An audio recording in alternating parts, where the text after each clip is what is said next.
Nadia Orana, bienvenue sur TNTV. Voici les titres de ce 27 juin. Un préavis de grève à la Maison de la Culture et voilà le Heiva en suspens. On ne s'attendait pas à un tel ultimatum culturel. La plus grande fête de l'année pourrait être compromise. Nous ferons le point sur les négociations qui ont démarré. Air Moana s'envole avec un nouvel appareil et 2 nouvelles destinations. Sur le tarmac, Poehere a été présenté ce matin. Et sur TNTV, Lionel Guérin, avec le président directeur général, nous parlerons croissance et ambition de la compagnie aérienne polynésienne. Et puis ça y est, Miss Tahiti 2025, c'est parti. Elles sont 10 pour une couronne. Nous serons en direct de Pile avec Jeanne Tinoroa. Premières étincelles de cette soirée unique dans quelques instants. Enfin, 25 ans pour TNTV, l'événement se poursuit ce week-end dans nos couloirs. Vous verrez les coulisses des préparatifs de notre journée porte ouverte. C'est demain et c'est avec nous.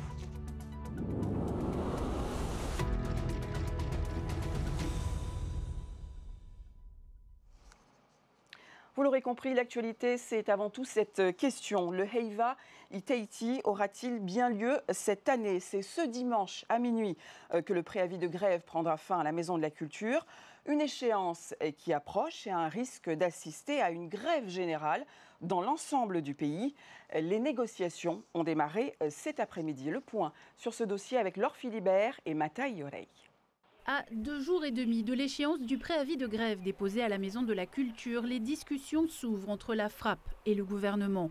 Une première pour ces agents de catégorie D au cœur des revendications du syndicat. C'est ma première, donc on verra bien. Un peu quand même, sans mentir. Un mot pour les groupes du Heiva, tu comprends qu'ils paniquent un petit peu de ne pas pouvoir monter sur toi? Ben, c'est normal, c'est comme je le disais hier, ce n'est pas contre eux. Hein. Mais il faut aussi que nous, on défende aussi notre pain quotidien. 13 personnes composent la délégation de la FRAP reçue pour ces négociations. Car au-delà du sort des agents les plus précaires à Te Whare-Tauhiti-Nui et du Heiva, la grève générale dans l'administration locale, lancée il y a 6 mois puis suspendue, doit reprendre ce lundi. Une très forte mobilisation des pompiers aéroportuaires est attendue, avec pour conséquence une paralysie des liaisons aériennes domestiques. Les doléances, on va sur les doléances de TFTN, sur les heures supplémentaires, le manque de personnel, les conditions de vie, l'hygiène et sécurité, et bien sûr sur la cherté de la vie. Ils sont impactés aussi. La balle n'est pas dans notre camp, la balle est dans le camp du gouvernement. Ils voient les problèmes, quoi. Donc c'est à eux de résoudre. Ils reconnaissent effectivement qu'il faut faire quelque chose. Voilà, la balle est dans leur camp. Mais là où je peux, il y avait 3 ministres qui étaient là, chez nous. Première fois que ça s'est fait dans l'administration qui tourne dans les services. Ils ont fait TFTN et nous. Les ministres, ils sont passés, les 3 ministres, je pense que c'était pour influencer, pour ne pas qu'on aille à la grève.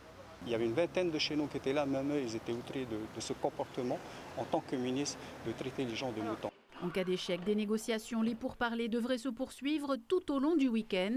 Les 2 parties ont jusqu'à lundi, 0h, pour signer un accord. Il était attendu depuis longtemps, il est au Fénois. Vous allez découvrir le premier TEP-scan du centre hospitalier de la Polynésie française. Il va permettre un diagnostic affiné et faciliter le suivi des cancers.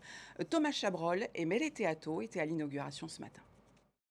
Une machine de très haute technologie au service des patients. Depuis 15 jours, ce TEP-scan dernière génération permet de déceler des lésions de quelques millimètres. De quoi permettre un examen très précis. Ce nouvel outil est pour l'instant destiné au diagnostic et suivi des cancers de la prostate. 140 à 150 nouveaux cas chaque année en Polynésie.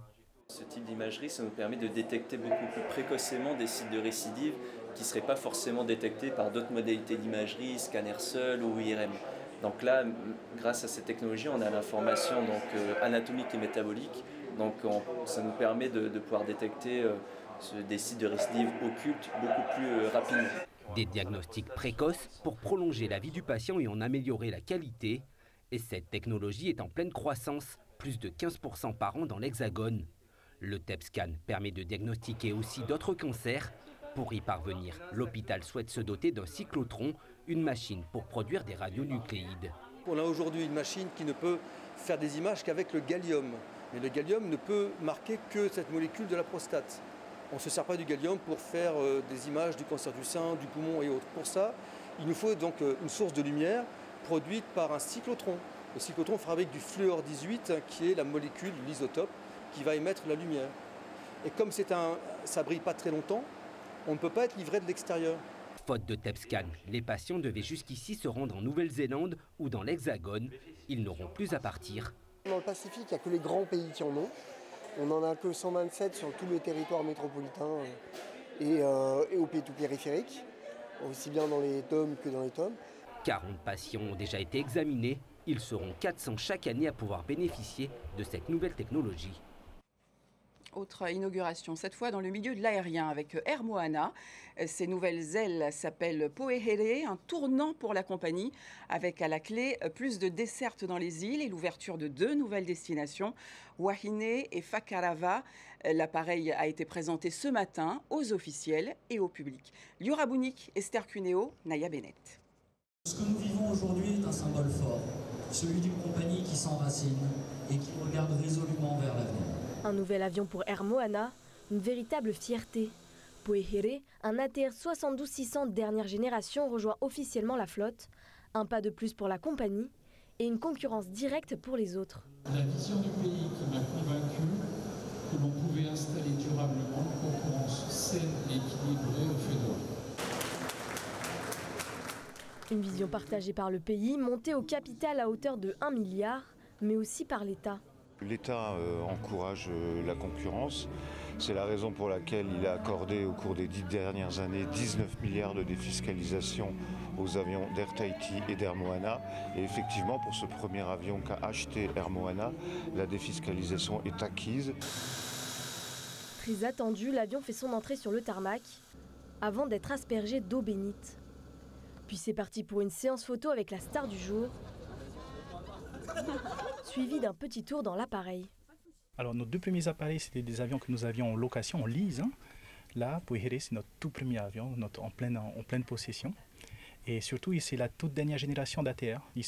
Poehere est équipé des tout nouveaux moteurs, les moteurs XT, qui sont plus économes et beaucoup plus fiables. Pour l'instant, nous n'avons pas étudié l'opportunité d'ouvrir,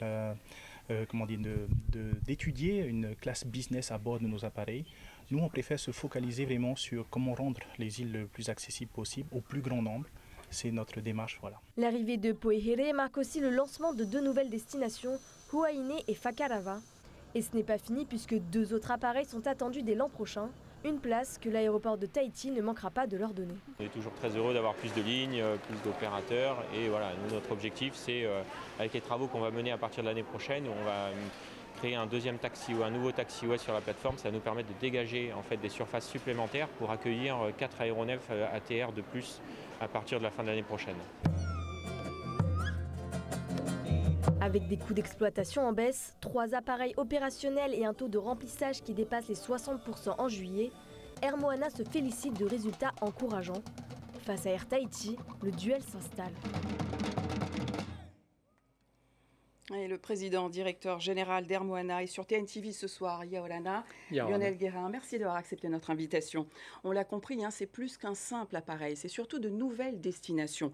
À quoi faut-il s'attendre? Plus de rotation? Yaolana, c'est un aboutissement d'un travail collectif, plus de rotation, plus de fréquences et plus de sièges offerts. Et pour les voyageurs qui nous regardent, est-ce que ça veut dire des tarifs plus intéressants? Oui, d'abord on ouvre, comme vous l'avez dit, Wahine et Fakarava, donc nouvelle destination, avec 9 fréquences à partir de juillet et 14 fréquences à la rentrée. Donc beaucoup plus de sièges et forcément des tarifs pour les résidents moins chers. Wahine, Fakarava, cela répondait à une demande particulière? Oui. D'abord, quand on ouvre des lignes, on écoute nos clients, on écoute les îles, on écoute nos salariés et on a décidé d'ouvrir Wahine Fakarava. Wahine, c'est parce que c'est très demandé par les touristes notamment, les pensions de famille, etc. Fakarava, c'est un peu isolé. Quand nos équipes sont allées à Fakarava, vous aviez une forme d'isolement. Donc c'est 4 fréquences par semaine.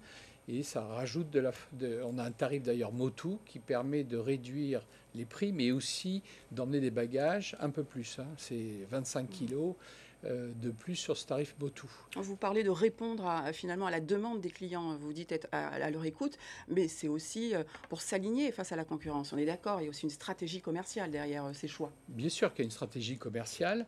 2 avions, ça ne nous permettait pas d'avoir suffisamment de fréquences, suffisamment de dessertes. Maintenant, avec 3 fréquences, il faut bien comprendre qu'on est sur le réseau libre de concurrence et qui sont les îles sous le vent, les Tuamotu et une partie des Marquises.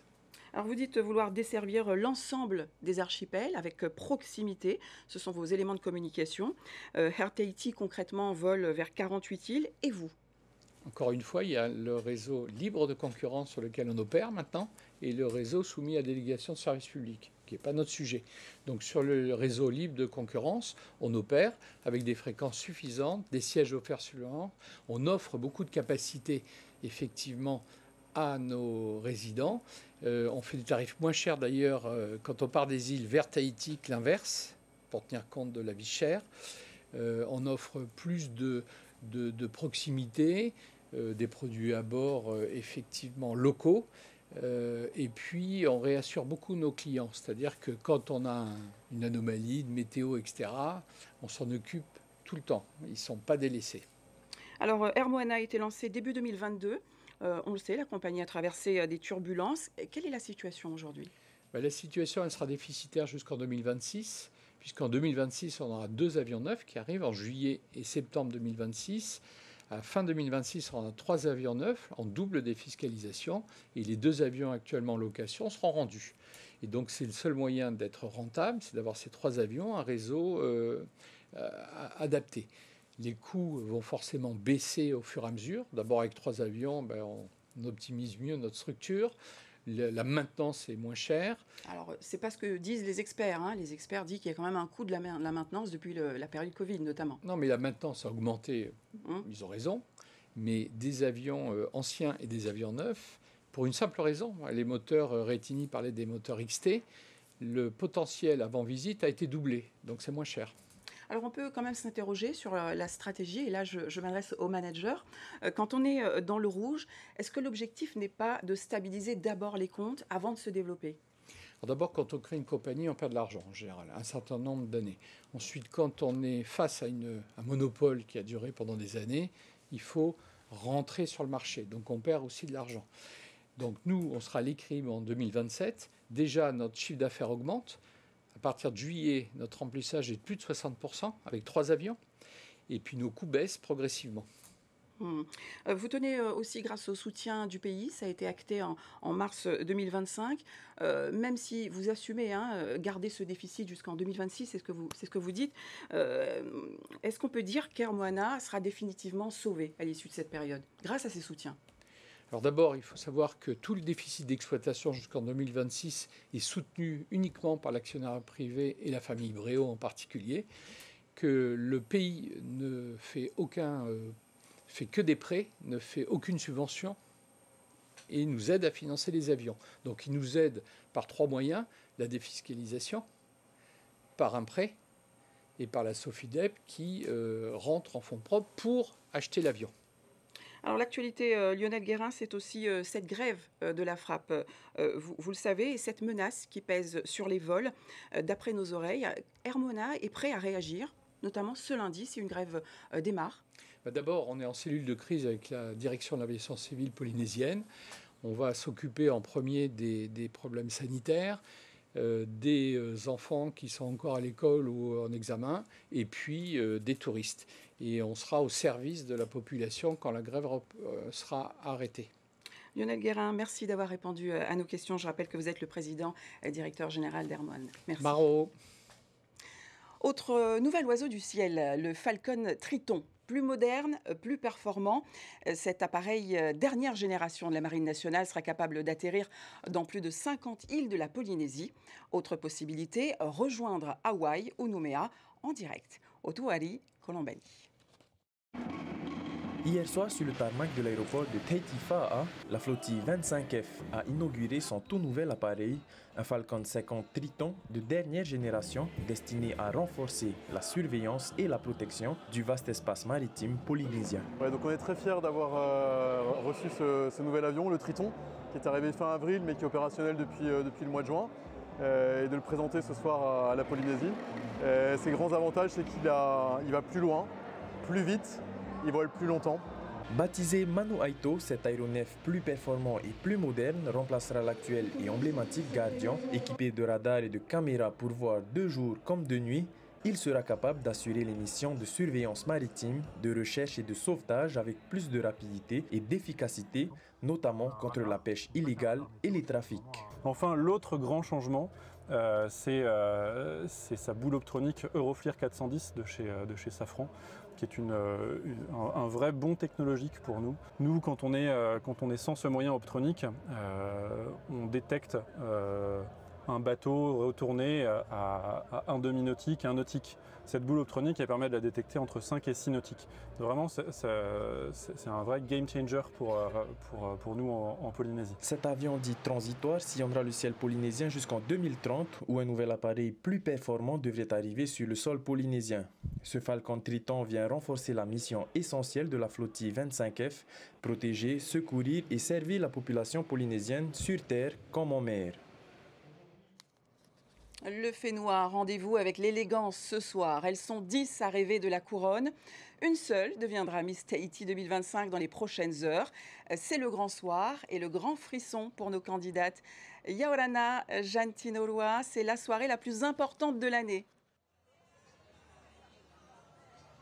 Effectivement, Laurence, Yorana à tous, c'est donc l'événement de beauté tant attendu de l'année, l'élection de Miss Tahiti, et où nous connaîtrons le nom de celle qui viendra donc succéder à Temanava Domingo au titre de Miss Tahiti. 10 candidates, elles sont 10 candidates âgées entre 18 et 30 ans à concourir.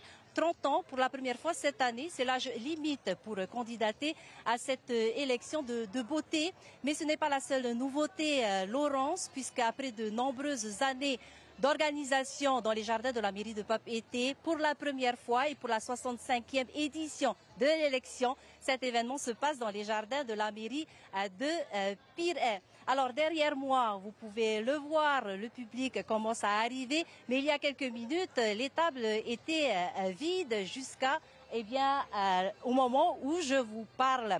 Une centaine de tables sont donc installées pour accueillir par table 8 à 10 personnes, donc sans compter les gradins qui sont installés aussi un peu plus au fond des jardins. On estime à plus de 2000 personnes qui vont donc faire le déplacement pour assister à cet grand événement. Derrière moi, vous voyez aussi la scène qui a été installée. L'élection commence à 20h jusqu'à 23h, 3 heures durant, où nos candidats vont devoir user de leur charme pour convaincre le jury. On vous rappelle que cette soirée compte pour 30% de la note finale pour nos candidates. Donc il faudra attendre 3 heures d'élection. Une élection qui sera animée par Sylvie Tellier, ancienne Miss France 2002. Elle sera accompagnée par notre Miss Tahiti, notre Purotu Hinarere Taputu Miss Tahiti 2014. Donc il faudra encore patienter 3 heures pour connaître l'issue de cette élection et connaître le nom de celle qui portera la nouvelle couronne de Miss Tahiti. Mais à l'instant où je vous parle, je commence à m'inquiéter, Laurence, puisque la pluie commence à tomber. Donc le comité organisateur nous disait il n'y a pas si longtemps qu'il croisait les doigts pour que le temps soit avec eux. Bon, est-ce que c'est un signe? C'est une pluie fine pour le moment. Mais le public a pallié à l'imprévu et est venu avec leur parapluie. Donc, Laurence, voilà déjà ce que l'on peut dire pour commencer sur l'élection de Miss Tahiti. Merci Jeanne Tinoa pour toutes ces précisions. Jeanne Tinoa qui était avec Naya Bennett. Merci. À présent, cap à Palau pour les mini-jeux du Pacifique 2025 et voyons ce que nous a concocté notre envoyé spécial.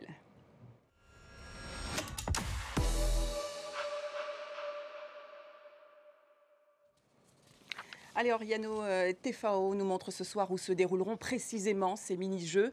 Les installations ont été rénovées et les sites rapprochés. On peut dire que tout est fin prêt pour accueillir ce dimanche ces 24 pays et plus de 1200 athlètes. Regardez. À 3 jours de l'ouverture, Palau est prêt à vibrer au rythme des mini-jeux et à accueillir comme il se doit les athlètes. La plupart des sites sont concentrés dans la même zone et les équipements remis à neuf. Et à Miounz, il y a le VA, le swimming, le judo, le weightlifting et le softball. C'est proche, mais il faut quand même marcher un peu. La piste flambant neuve de track and field a été rénovée pour l'événement et ce n'est pas un cas isolé. Presque tous les équipements ont été modernisés, voire construits pour l'occasion, grâce au soutien des partenaires internationaux comme Taïwan. Le site du beach volley est tout nouveau avec 3 terrains de compétition et 2 d'entraînement. Pour le site du VAA aussi, tout a été récemment installé. Il y a également de nouvelles salles. Les pistes d'athlétisme ont été refaites, ainsi que les salles de volleyball, d'haltérophilie, de judo, la piscine, le terrain de softball et de baseball. Tout a été rénové. Au total, Palau a dépensé $6 millions pour améliorer ses infrastructures. Objectif, offrir des jeux performants mais aussi formateurs, car ces mini-jeux sont un tremplin vers Tahiti 2027, voire Los Angeles 2028. Comme vous le savez, 50% des athlètes sont jeunes, entre 15 et 25 ans. Nous espérons qu'à l'arrivée des Jeux du Pacifique de 2027 à Tahiti, ces athlètes pourront continuer leur entraînement et leur participation dans le programme pour nous représenter. Et si certains sites comme le triathlon, le tir à l'arc sont un peu plus éloignés, la majorité des épreuves se déroulera dans un rayon de 20 minutes à pied. Pas de marathon logistique, mais une configuration simple et pratique. Nous avons rendez-vous demain à l'occasion des 25 ans de TNTV. La chaîne vous ouvre ses portes dès 9h. Vous pourrez vous asseoir à cette même place ou encore présenter la météo. Alors comment se prépare cette journée porte ouverte? Jour J-1 avec Désiré Teivao et Jeanne Tienoua. Les petites mains s'activent dans le grand studio. Les équipes techniques installent les différents ateliers sur lesquels le public pourra découvrir les coulisses des différentes émissions. On montre un peu les coulisses des tournages et surtout pour la météo, c'est un fond vert où on incruste la carte météo, etc. Donc en fait, voilà, ils vont parcourir différents métiers de l'audiovisuel et ce sont les coulisses où les gens pourront découvrir ça toute la journée. Heita Puchong a assisté depuis 25 ans à toutes les évolutions de la chaîne, des évolutions techniques et technologiques qu'il a hâte de partager au public. J'ai vu évoluer la chaîne jusqu'à aujourd'hui. Je peux dire qu'aujourd'hui, on est heureux de montrer la technologie qu'on a à TNTV et surtout la technique pour que tout fonctionne bien à la télévision pour vous tous les jours. Nous sommes là 365 jours de l'année, donc on a hâte de vous voir samedi à partir de 9h. TNTV ouvre donc ses portes demain entre 9h et 14h, une journée porte ouverte gratuite. Et voilà qui met un point final à ce journal. 19h, notre magazine Taatatoumou. 19h35, votre série Underground. 20h30, la finale de Masked Singer. Ce samedi, vous pourrez suivre sur notre page Facebook l'arrivée en direct de la pirogue Okulea avec Mike Leral et Thierry-Louis Pauhili Philippon. Avant, nous nous voyons demain. N'oubliez pas à 9h pour la journée porte ouverte et à 18h30 au journal. Très belle soirée sur TNTV. À demain. Merci. Retrouvez ce journal en replay sur notre site internet et notre application mobile TNTV.